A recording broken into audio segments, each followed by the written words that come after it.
মধ্যপ্রাচ্যের আকাশ বারুদের গন্ধে ভারী। ৩৩০ কোটি টাকার এক দানবীয় যন্ত্র নিমিষে ধুলায় মিশিয়ে দিল ইরান। যুক্তরাষ্ট্রের আভিজাত্যের প্রতীক MQ-9 রাইপার এখন ধ্বংসস্তূপ। কিন্তু কেন এই ড্রোন নিয়ে এত মাতামাতি? কি ঘটেছিল ভোরে ইস্পাহানের আকাশে? আর কেনই বা এই ড্রোন পতন বড় যুদ্ধের দামামা বাজাচ্ছে? মঙ্গলবার ভোর ইরানের মধ্যাঞ্চলীয় শহর ইস্পাহানের শান্ত আকাশ হঠাৎ প্রকম্পিত। ইরানের আকাশ প্রতিরক্ষা ইউনিট দাবি করেছে তাদের সীমানায় অনুপ্রবেশ করা একটি আমেরিকান ইসরায়েলি MQ-9 রিপার ড্রোনকে আকাশেই ধ্বংস করেছে তারা। এটি কেবল একটি ড্রোন নয়, ইরানের দাবি অনুযায়ী এটি তাদের শিকার করা 146তম শত্রু ড্রোন। এক একটির দাম $3 কোটি, যা বাংলাদেশি মুদ্রায় 330 কোটি টাকারও বেশি।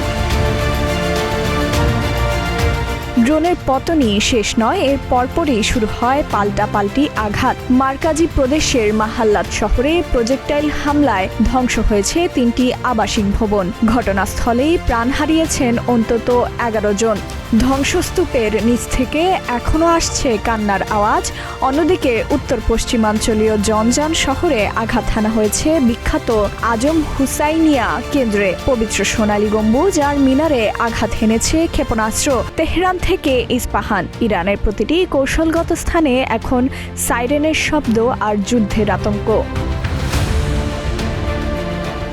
ড্রোন প্রযুক্তির জগতে রিপার এক কিংবদন্তি। কেন এটি এত ভয়ঙ্কর? প্রথমত, এটি একটানা 27 ঘন্টা আকাশে উড়তে পারে। দ্বিতীয়ত, এর কাঁধে থাকে 1700 কেজি প্রাণঘাতী অস্ত্র। লেজার গাইডেড মিসাইল থেকে শুরু করে নিখুঁত হামলার জন্য এটি অপ্রতিদ্বন্দ্বী। তৃতীয়ত, 2007 সাল থেকে ইরাক, আফগানিস্তান ও সিরিয়ায় ত্রাস সৃষ্টি করেছে অস্ত্রটি। আজ সেই অজেয় দাবি করা যন্ত্রটি ইরানি ডিফেন্সের সামনে খড়কুটোর মতো উড়ে গেল। ড্রোনটি নজরদারি নাকি বড় কোনো হামলার ছক নিয়ে এসেছিল তা নিয়ে চলছে চুলচেরা বিশ্লেষণ। ড্রোন এখন যুদ্ধের মোড় ঘোরানো মূল অস্ত্র।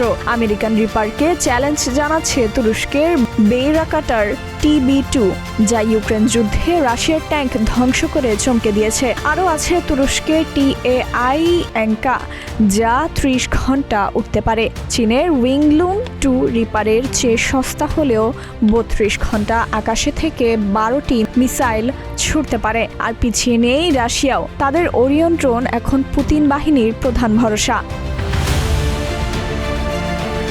ইরানি সামরিক কমান্ডের বার্তা পরিষ্কার, দাঁত ভাঙা জবাব দেওয়া হবে। আবাসিক এলাকায় প্রাণহানি আর অত্যাধুনিক ড্রোন ভূপাতিত করার এই ঘটনা মধ্যপ্রাচ্যকে এক ভয়ঙ্কর যুদ্ধের কিনারায় ঠেলে দিয়েছে। এটি কি কেবল একটি সীমান্ত সংঘাত নাকি মহাযুদ্ধের শুরু?